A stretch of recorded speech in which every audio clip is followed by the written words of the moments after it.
Kadena.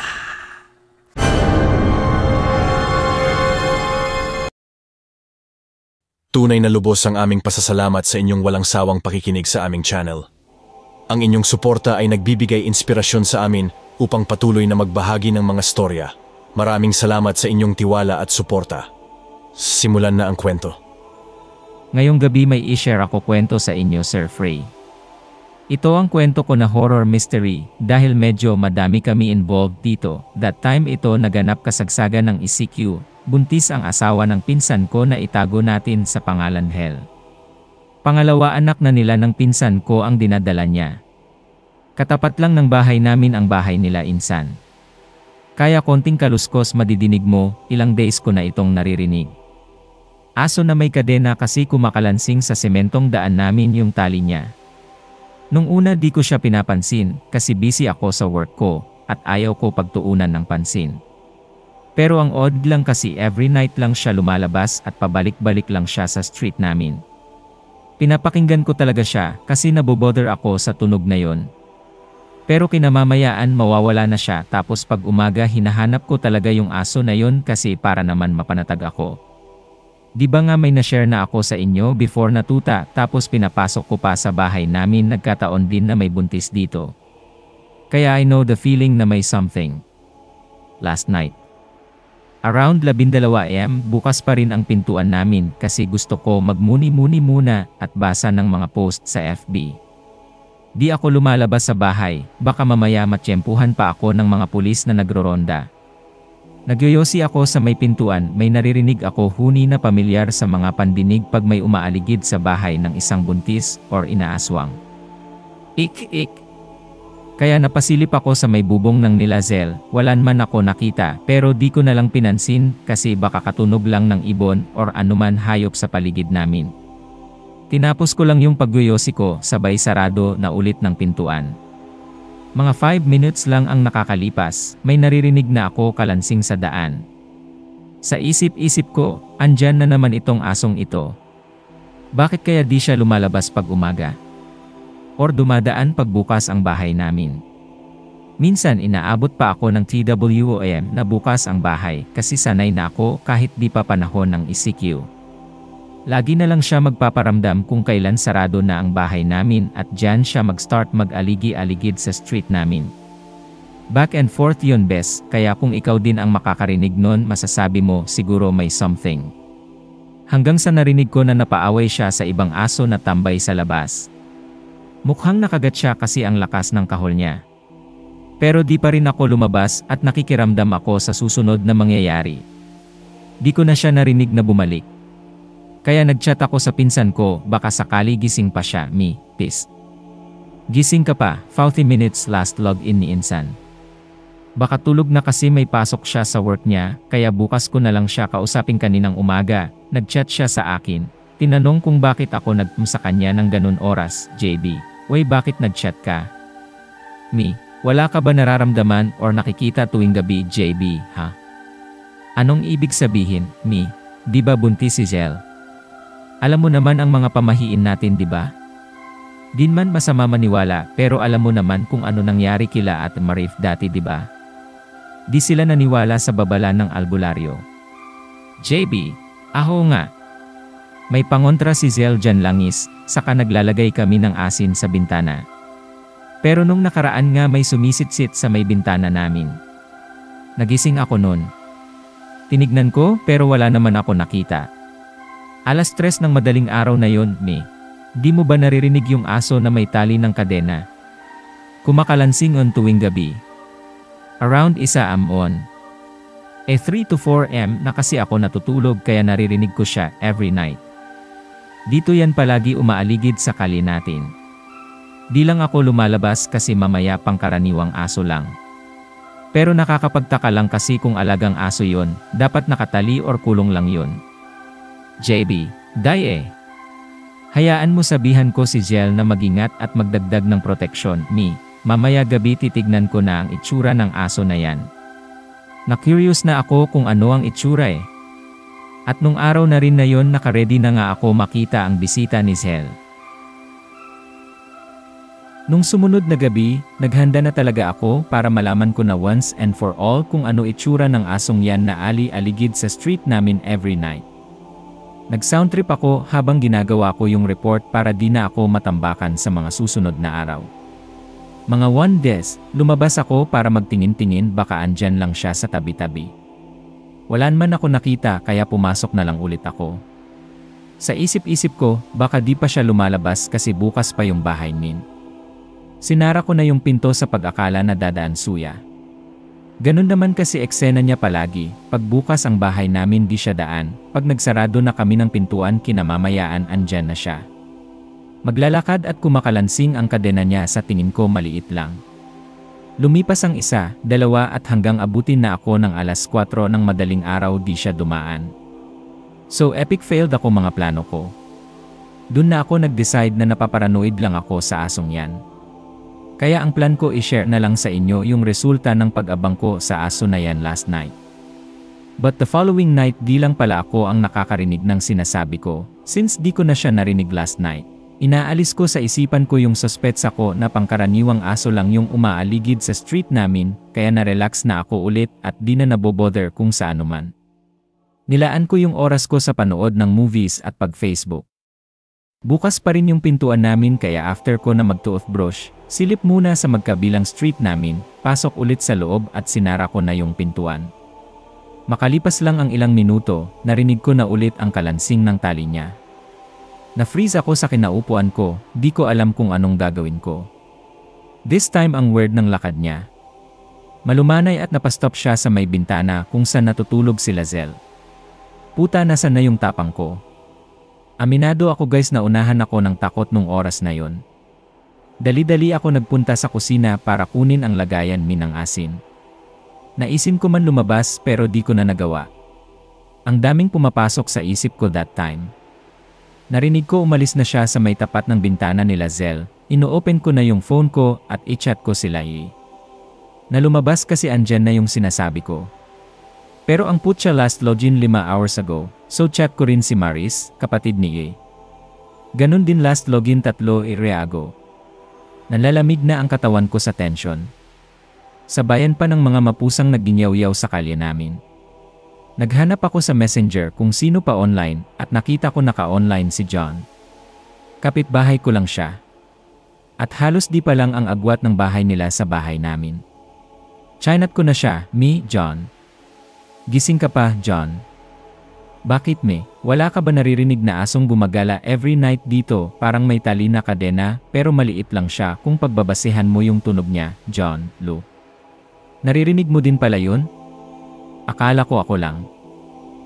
Matagal ko na suya naririnig. Di ko lang pinapansin kasi baka ligaw lang na aso John, bawal magpakawala ng aso dito sa lugar natin. Alam mo man rules na dito sa atin yan. Yun na nga nagtataka talaga ako kung kanino aso yun. Bakit every night gumagala? Bakit hindi sa araw? Hindi sa tanghali or hapon, John, di ko nga alam kung kanino aso yun. Nawawala nga sa isip ko magtanong dito sa atin kung kanino yung aso na gumagala na may kadena. Diyan sa may likod nyo walang may alaga na aso dyan nagsususpetsa na ako sa aso na yan. Kung kailan walang tao at sarado na ang bahay namin saka siya lalabas. John, ano gusto mo labasan natin? Buksan ko yung ilaw sa labas namin. Sige. At doon naglakas loob na ako lumabas, ganun din si John, nagpalinga-linga kami sa bawat kanto kung andun yung hinahanap namin. Nasabi niya na lagi na rin nuya naririnig yung kalansing sa kalsada tuwing sasapit ang 1:00 hanggang 3 din. Di rin siya kasi natutulog gawa sa kakane. Pero ngaon di lang pala siya ang nakakarinig at nakakapansin, kaya nagsususpetsa na din siya na di yun isang aso lang, lalo na at ilan ang buntis sa street namin bukod kay Zelle. Binigyan niya ako ng asin, tinanggap ko yun at sinaboy sa labas ng bahay namin, sa may bintana nila Zelle at sa may tapat ng bahay nila John. Sabi niya, dadaan yun mga bandang 3:00. Kaya abangan namin. Hinintay ko mag 3:00 at pinakiramdaman ko na uwing baong paligid.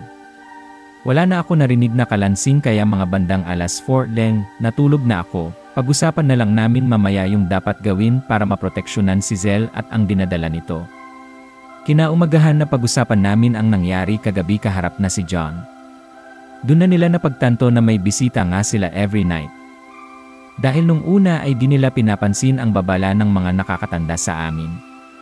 Naginsenso sila at naglagay ng matulis na bagay sa bintana. Bawang at asin. At nung gabi yon, may plano na kami ni Eli na alamin kung anong nilalang ang lagi na lang umaaligid sa amin. Wala kami ibang kakatakutan kundi ang Diyos lang na lumikha ng buhay sa mundo, sa Kanya lang tayo matakot. At nang araw na din yun napagkasunduan na rin min na magkaroon na manhunt dyan sa asong yan na nakakagambala tuwing gabi.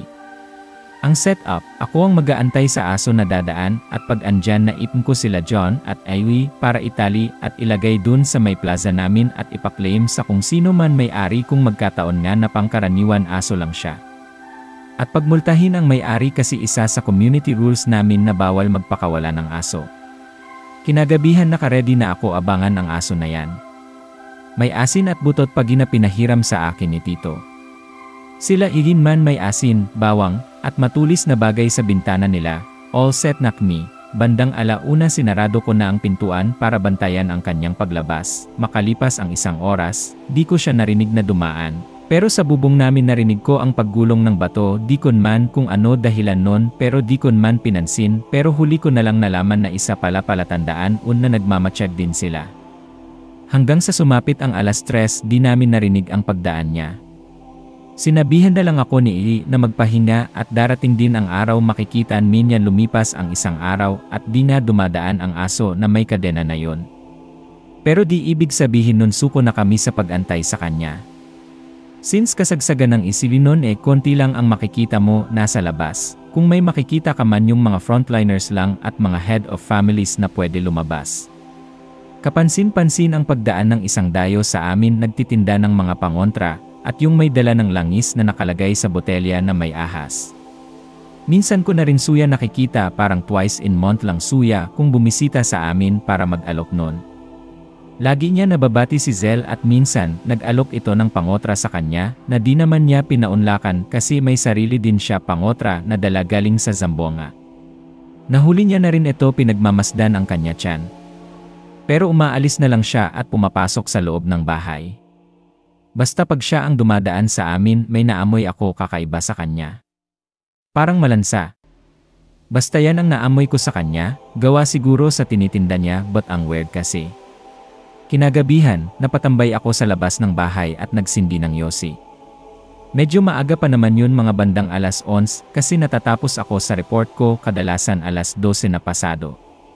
Walang ano-ano ay narinig ko na ang hinihintay ko. Nakita ko na rin siya sa wakas. Tama nga ako ng hinala. Kadena nga yung lumilikha ng ingay tuwing dadaan suya pero bakit ganun? Nakatungo lang siya sa lupa at kung pagbabasihan ang katawan niya, malaki siya na payat, kulay abuhin at medyo masa-masa ang katawan. At may pamilyar na amoy ako na amoy sa kanya. Amoy malansa siya. Di na ako nagdalawang isip pa, kinuha ko ang asin na nakaredy na. Lumabas ako at hinabol ko siya. Mabilis siya tumakbo at nakarating siya agad dun sa kabilang kanto. Sabi ko sa kanya tarantado ka kung may gagawin ka kababalaghan dito sa iba na lang. Habol-habol ko siya hanggang nakarating kami sa may plaza. Medyo madilim na sa parte na yon kaya di ko na siya sinundan pa. Sa kadahilanan na magroronda na ang pulis at baka ako naman ang hulihin. Haha! Nakwento ko ito kinabukasan kila Hei at sinabi na pakatapang ko daw para habulin yon baka ikapahamak ko pa daw. Ako naman bakit ako matatakot kung malakas naman ang pananampalataya mo sa taas may dapat ka ba katakutan? At tinanong ko din sa chairman namin kung sino man ang may-ari ng aso na nakita ko sa kalye namin wala daw nag-claim kasi wala ganun aso na alaga karamihan yung may lahi kung hindi man walang ganun body build sa nakita ko. Pero may suspetsa na ako kung sino yun pero di ko pa rin sigurado kung siya ngayon. Mahirap magbintang pero iba pa rin ang nag-ingat at sumusunod sa mga babala at pamahiin. Simulan nun, di ko na siya narinig muli. Hanggang sa mga anak na si Zel.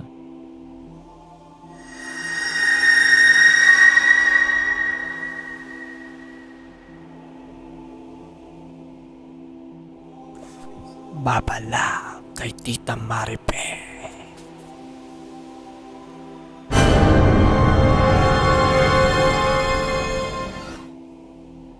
Si Tita Marife or Ate Afi ay pinsan buo ni Mama sa mother side niya. Nanirahan si Ate Afi dito lang din sa area namin. Inaanak din ni mother ito sa kanilang kasal. Flashback 2007 nagbubuntis noon si Ate Afi para sa kanilang pangalawang anak. Taong bahay lang siya at si Tito naman ay nag-work noon sa Ludis yung gumagawa ng mga peanut butter bilang delivery man. Kaya madalas gabi na ito umuwi sa kanila kaya madalas si Tita lang ang mag-isa sa bahay kasama ang anak niya si sa mga iba ko nababasa may same aswang story nung nagbubuntis kadalasan pinagsaswalang bahala nila ang mga ganito paniniwala sa kadahilanan na moderno na ang panahon at ang paniniwala sa mga aswang at bati ay isang kwentong sinauna na lamang. Tanging mga lumaki sa probinsya at yung naniniwala na lang sa mga aswang ang nag-iingat or sumusunod sa mga babala. Kwento ni Ate Marife. Kung naging maingat at sumunod lang siguro siya sa babala nung albularyo ay baka nabuhay pa ang kanyang anak. Nasa ika-5 buwan na ng pagbubuntis si Ate Afe na minsan may kumausap sa kanya na isang babae. Medyo nasa fidis daw pa ito at approachable. Palangiti. Nangungupahan daw ito sa kabilang village na malapit lang din sa amin. Nung una ay di man pinag-isipan kung sino kausap niya or kung ano background nung kausap niya kasi ang nasa isip niya masyado na moderno ang panahon kaya isinantabi niya na lang ang paniniwala sa mga aswang at bati. Madalas daw ang babae na yun kasi lagi siya kinakausap at tuwang-tuwa sa anak niyan si Chin. Pinapasalubungan pa daw siya nito ng pagkain at kung ano-ano na kanyan man tinatanggap kasi blessings daw. Hanggang sa mag-ikapitong na ng pagbubutis ni Ate Afe nang napansin niya na di napapansin ang babaeng lagi bumibisita sa kanya. Di niya mawari pero parang hinahanap niya ang presensya nito. Hanggang sa isang araw ay naramdaman na niya ang pananakit ng tiyan at balakang nguya at minsan nilalagnat siya na di nuya maintindihan. Para siya sinisilaban sa init. Kaya lagi siya nagpapa-check up na masiguro ligtas siya sa pagbubuntis. Sabi ng doktor medyo sensitibo daw ang kanyang pagbubuntis, kaya doble ingat daw. Hanggang sa sumunod na araw. Ganun at ganun pa rin ang nararanasan niya. Hanggang sa binisita na suya ni Lola at nag-advise kung magpatawas siya baka nabati ito. Tumawag sila ng albularyo na kilala din sa amin. Sa unang kita pa lang niya kay Ate Afe ay nanlumo na ito sa nakita niya, albularyo, nasabihan na kita nung una na wag ka basta-basta majentertain ng mga tao di mo kilala. Pati ang proteksyon na binigay at mga bagay na pinagawa ko sa inyo mag-asawa di mo na rin ginawa. Unti-unti na niya nakukuha ang lakas mo. Sana mapaglabanan pa natin siya, Lola, sino ba yung tinutukoy mo? Sino-sino ba naman kasi yan kinakausap mo? Parang di ka laki probinsya. Alam mo naman pagbuntis di ba?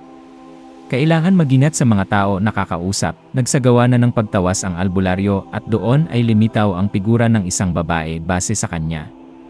Tuwang-tuwa daw ito sa kanya saka sa anak nito, nasa sinapupunan, nagsagawa ng orasyon at pagsuob kay tita para mapaglabanan nito ang ginagawa sa kanya ng babaeng nangaaswang sa kanya. O diba? Ibang level din. Ngunit huli na ang lahat, makalipas ang 1 linggo dinugo na si Ate Afe at ang akala nila ay manganganak na ito. Kaya sinugod na siya sa ospital. Napagalaman na wala na pala buhay ang kanyang dinadala. And guess what kung ano ang naging katawan ni baby sa kanya sinapupunan?